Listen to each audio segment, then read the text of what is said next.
Myself, 34-year-old female, and my fiancé, 33-year-old male, hosted Thanksgiving for our family and a couple of friends this year.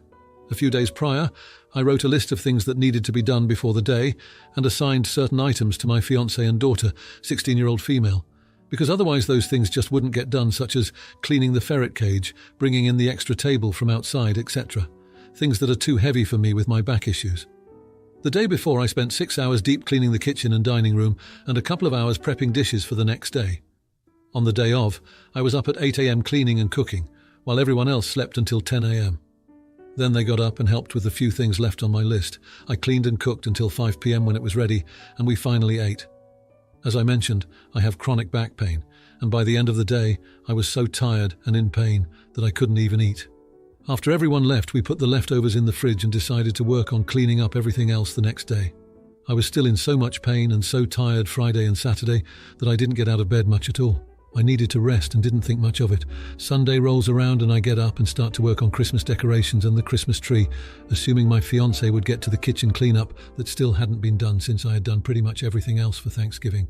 He asked if I was going to help clean up, and I said I didn't think I should have to, since I did all of the cleaning and cooking and thought he could handle it himself. I continued to work on the Christmas decorations. He proceeded to tell me he was so proud of me for getting the house so clean and that I should continue to be responsible for my house so it doesn't get messy again. I said I didn't plan on never cleaning again, but I thought he could handle the cleanup from the party. It turned into a huge argument with him continuing to say I should help with the cleanup because it's my house and I should take pride in its cleanliness. I refused to back down, saying I did everything else and he can handle cleaning up. Am I the idiot? Edit. Thanks everyone for confirming what I thought. I will be having a discussion with him after he gets home from work today, and depending on how that goes, decisions will be made. A few other things people asked. 1. Yes, he does live with me, but I own the house in my name. He has lived here for 2 years. Usually, he has no problem pitching in with his share of the cleaning, but I do tend to do more than him overall. 2. Yes, I have a full-time job, but I work from home due to my back issues. 3. My daughter had plans for the day after Thanksgiving and Saturday, but she did end up doing most of the kitchen cleaning on Sunday afternoon. My fiancé cleaned up a little and did a load of dishes. Now for a few comments before the update. Comment 1, and the daughter should be in on the cleaning. They both sat around the past 2 days and left a mess for OP. Each of them could have done half or something. Comment 2, not the idiot. Thanksgiving can't be over yet because you still have a big turkey at your house. Comment 3, not the idiot, and I would be re-evaluating the wedding date if spoken to this way. Now, for the update. After that exhausting Thanksgiving, my fiancé and I had a long, much-needed discussion about division of labor, expectations, and empathy. We both acknowledged where things went south, and he finally understood the physical toll my back pain takes on me. I think seeing me that worn down really opened his eyes. We've since implemented a new system in our household, where we have a shared calendar for chores and tasks. It's been a game changer. My fiancé has been stepping up without being asked, and he's even done some research to better understand chronic pain and how he can support me. Our daughter has been incredibly sweet too. She made us a chore chart with stickers, adorable I know, and she's eager to help out where she can. It's turned into a little family bonding activity. But the real heartwarming bit? This year for Thanksgiving, my fiancé insisted on hosting it at his place. He and my daughter teamed up to cook the dinner, and they did a fantastic job. I was actually able to sit back and enjoy the day. We even had a moment before everyone arrived where the three of us just embraced, and I could tell there was a new level of understanding and appreciation between us. After our guests left, he sent me straight to bed with some tea and took care of everything. The next morning, I woke up to a clean house and a little note from him expressing his gratitude for all I do and his commitment to our partnership. It feels like we've turned a new leaf, and Thanksgiving has a new, more profound meaning for us now. It's not just about giving thanks once a year. It's about showing appreciation and love for each other every day. Thank you all for the advice and support when I needed it most. Now, for the comments. Comment 1. Not the idiot. It's great to hear that your fiancé made an effort to understand your chronic pain and stepped up to help out. It sounds like you both communicated effectively and found a system that works for your family. Plus, it's heartwarming that your daughter is involved and you're all bonding more. Kudos to your fiancé for cooking and cleaning up after Thanksgiving. It really shows their commitment to your partnership. Comment 2. You're the idiot for not appreciating your fiancé's efforts sooner. Sure, they stepped up now, but it sounds like you might have been a bit harsh during that Thanksgiving fiasco. It's important to communicate, but also to be patient and recognize that people can change and improve. Your fiancé seems to have done a lot to make things right, and maybe some gratitude on your part could have come earlier in the process. Comment 3. Not the idiot. And wow, your Thanksgiving update is the wholesome content I needed today. It's wonderful that your fiancé didn't just step up to the plate, but went the extra mile to research and truly understand your struggles. The new chore system seems like a practical approach to household management, and it's adorable that your daughter is pitching in. Cheers to new traditions and a fiancé who's truly a partner in every sense of the word. Now, for the next story. Throwaway for obvious reasons. I, 32-year-old female, am a den leader for our local Cub Scout pack. For those who don't know what a den leader is, I'm in charge of a group of kids all the same age and plan activities, make sure they earn their patches, and I make sure they are doing what they need to do to have fun, be safe and advance. I put a lot of work into this to make sure the kids are engaged. One of the kids in my group, Wolves, is my own scout. On to the issue. I have 9 kids in my den, soon to be 12 kids. Parents are required to be at every meeting and activity, but I'm lenient, and if something comes up, I don't mind keeping an eye on a few kids every once in a while. I will even pick up and drop off when needed. Here lately, I have had 3 parents that have been asking me to pick up and drop off. Every single meeting. 1 family, 2 kids, 1 in my den, 1 for another den. I am their adult helper and don't mind bringing them every time because their parents' work schedules have changed. The difference is, I'm very close to that family. The other 2 are where the problem is. It started with, I can't come tonight, can you take the kids? Or, something came up at work. It quickly turned into me being solely responsible for their kids. Last week I sent a message out saying I wouldn't be there that night and another leader would be taking my son. I had emergency eye surgery earlier that day, so I absolutely could not drive. This led to messages from these 2 families calling me an awful leader and asking how their kids were supposed to go. Yes, it was supposed to be a fun night, but I explained why I couldn't go. They started in on me on why should my son get to go if theirs couldn't. After countless messages back and forth, I finally laid into them saying, yes, I am their den leader, but I am not responsible for making sure their kids got to Scouts. I told them to get their crap together and take them themselves. I am now up for review because they complained. Am I the idiot? Now for a few comments before the update. Comment 1, not the idiot. My sister went through this too. Hold firm and make them follow the rules. Comment 2, not the idiot, but stop helping with pick up and drop off. Comment 3, it needed to be said. Yeah, a hero. Now for the update. After the whole review ordeal, I was honestly bracing for the worst. The committee took a couple of weeks to deliberate, and during that time, I did a lot of thinking about boundaries and how I'd been handling things with the pack. The stress was sky high, but I kept in touch with the rest of the parents, who were incredibly supportive. Well, the review finally happened, and it turns out I had more allies than I realized. Some parents actually came to my defense, explaining to the committee how much I'd done for the kids, going above and beyond the call of duty.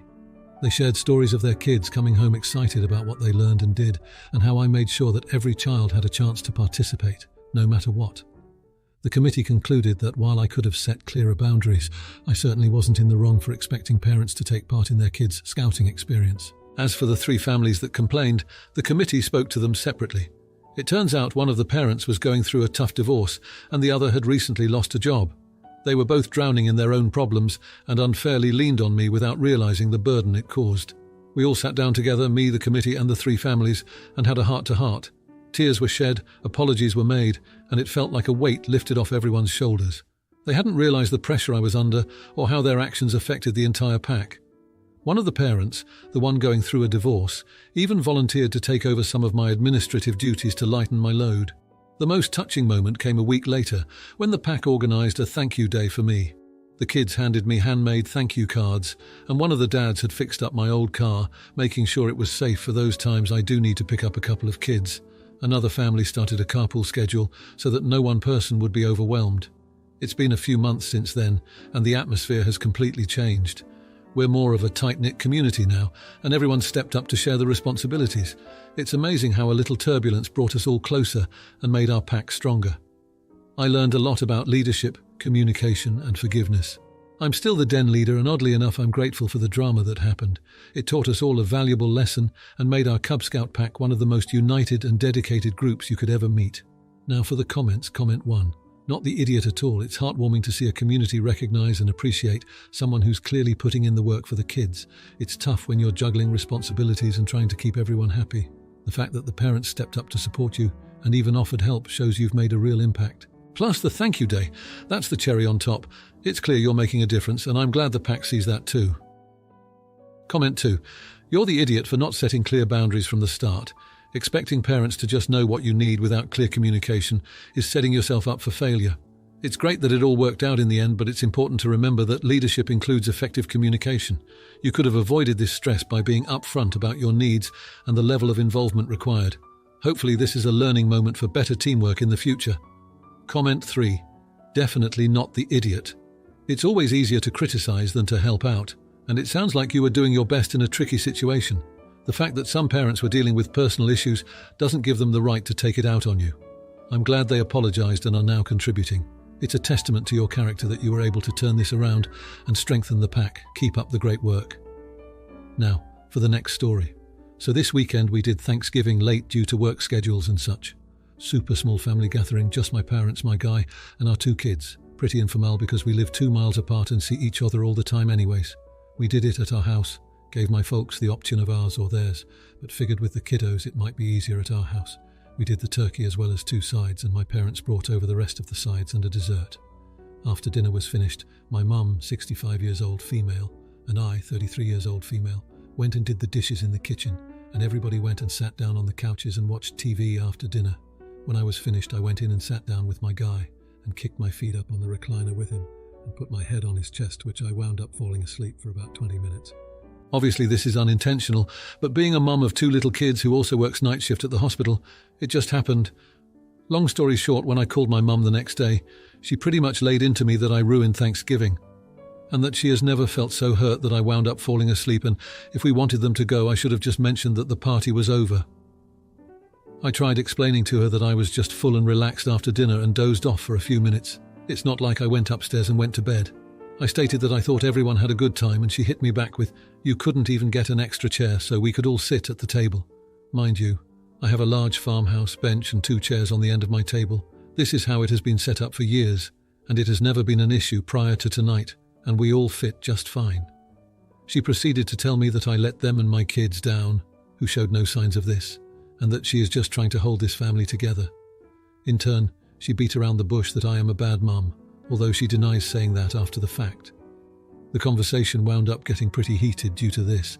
I was absolutely caught off guard and stunned that something as minimal as this, in my mind, could completely cause a fight of this caliber.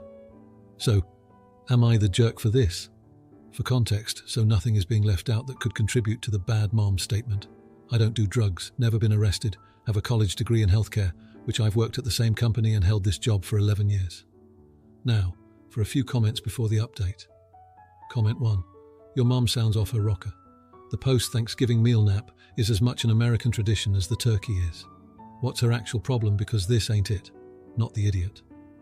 Comment 2. Not the idiot. Everybody piling up on the sofa and falling asleep is pretty much what you're supposed to do after a big Thanksgiving dinner. Comment 3. Not the idiot. If everyone who takes an accidental nap after being stuffed with turkey and stuffing is an AH, then we're all AHs here.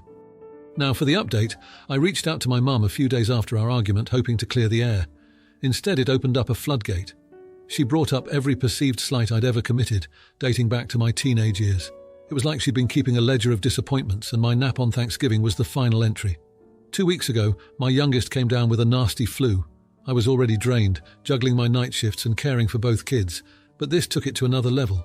I missed work, lost sleep, and was running on fumes. My mum knew what was going on, but offered no help, no words of encouragement. It was a stark contrast to how she'd swoop in before, eager to be the doting grandmother. Then last week the other shoe dropped. My partner, who'd been my rock through all this, got laid off. The timing couldn't have been worse. We were already strained from my mum's cold shoulder, and now we had financial worries to pile on top. I've never felt so alone. With my partner job hunting and me trying to pick up extra shifts, we're like ships passing in the night. To cap it all off, yesterday I received a letter from my mom. Not a text, not a call, a letter. In it she said she needs time away from our relationship. She feels I've been ungrateful for her help over the years and that my attitude on Thanksgiving was the last straw. She's cut off contact and even unfriended me on social media. It's like she's erasing me from her life. I'm heartbroken. The thought that our relationship could be so fragile that it could crumble over a nap is devastating. I'm struggling to keep it together for my kids, but every day is harder than the last. The house feels empty without the love and support of the woman who raised me, and I'm left questioning my worth as a daughter and a mother. Now, for the comments. Comment 1. Not the idiot. You reached out to mend fences, and it's her loss if she can't see past old issues to support you when you're down. A mother should be a source of comfort, not additional stress. You're going through enough with your child's health and your partner's job loss. Her needing time away is her issue, not a reflection of your worth. Stay strong for your family, that's what truly matters. Comment 2. You're the idiot. There's likely more to the story if your mum felt the need to step back. Maybe she's overwhelmed too, and the argument was the last straw. You've got to consider her feelings as well. Relationships are two-way streets. Reflect on past interactions and whether you've been supportive of her. Healing takes time on both sides. Comment 3. Not the idiot. Your mum's behaviour isn't fair to you, especially when you're already dealing with so much. Her holding on to past grievances isn't constructive. You've got a sick child and a partner who's out of work. That's where your focus needs to be. Her choice to cut contact might hurt now, but it might also be a blessing in disguise, giving you space to focus on what's important without negative energy. Now, for the next story. Last week, when I was out of the state for a short vacation, my friend Janice texted me out of nowhere that she's having a surprise bridal shower for another friend, Kim. This was on Tuesday. The said surprise party was on Saturday and I was returning on Friday. So I told her, I'm not really sure if I can make it because I'm out of the state and I will be tired from all of the travelling. And Janice then convinced me, begging me to come because it would mean a lot to Kim. So I agreed. And then Saturday rolls in, I go to the bridal shower. Mind you, this is my first ever, so I had no clue what I was getting myself into. So Janice prepared everything. A dress, shoes, flower bouquet, flower crown, and a bridal veil. And when Kim arrived, Janice gave everything to her, so I thought it was something Janice prepared for Kim. The party was okay, with like 7 people. And then as the party ended, I asked Janice, how much should I contribute considering everything? And she laughed off and said, "No, are you crazy? I am happy you could make it." Well, that was it until today when she messaged that all of the guests, i.e. the 5 other people, owe her $200 each, and she wanted me to Venmo it to her. And I don't work. I'm a broke butt uni student, so I asked my mom and she's like, "No, Janice tricked you and you should not pay." I do get where my mom is coming from, but I can't really do anything else except to pay her. Am I the jerk for not wanting to pay this? And how can I give Janice a piece of my mind without sounding too cheap and petty? Now for a few comments before the update. Comment 1. Not the idiot. Any cost to you should have been advised before the event, so you could base your decision on whether or not to attend on that. Simply tell Janice it's not in your budget to contribute, and you would not have attended if you had known up front. Comment 2. Just ignore it. If she follows up with you, remind her she told you not to worry about money and she was just happy you made it. If she pushes, be honest. Tell her you're broke and never would have agreed to come if you knew. Comment 3.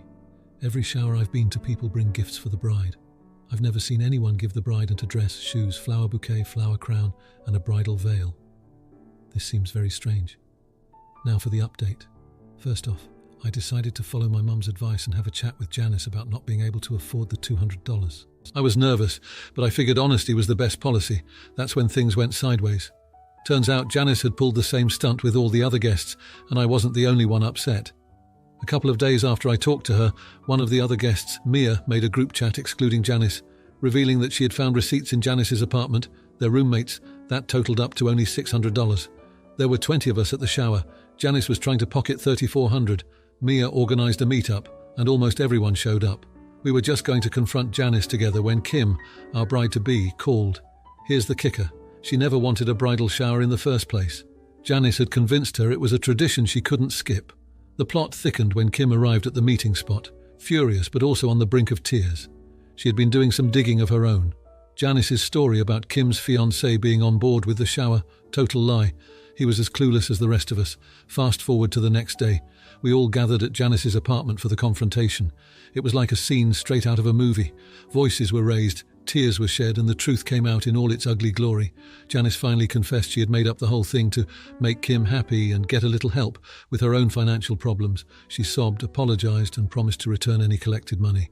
In the end, Kim called off the friendship with Janice, and the rest of us got our money back.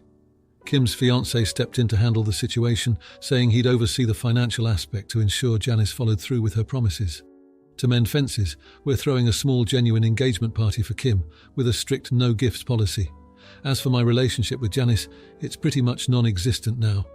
I'm just relieved this whole ordeal is over, and we can focus on celebrating Kim's upcoming wedding without any more surprises. Now, for the comments. Comment 1. Not the idiot. Janice was the mastermind of a scam that preyed on everyone's goodwill. It's not just about the money, it's about the breach of trust and the manipulation. Kim's reaction proves that none of this was done with her consent, making Janice's actions even more egregious. You did the right thing by confronting her and ensuring she couldn't take advantage of anyone else. Janice needed to be held accountable for her deception. Comment 2, you're the idiot. Okay, Janice pulled a fast one on everyone, but showing up at her apartment for a group confrontation. That's intense and could be seen as bullying, even if she did mess up. There are more civil ways to handle conflict and get your point across. You could have discussed repayment plans or mediated with a neutral party.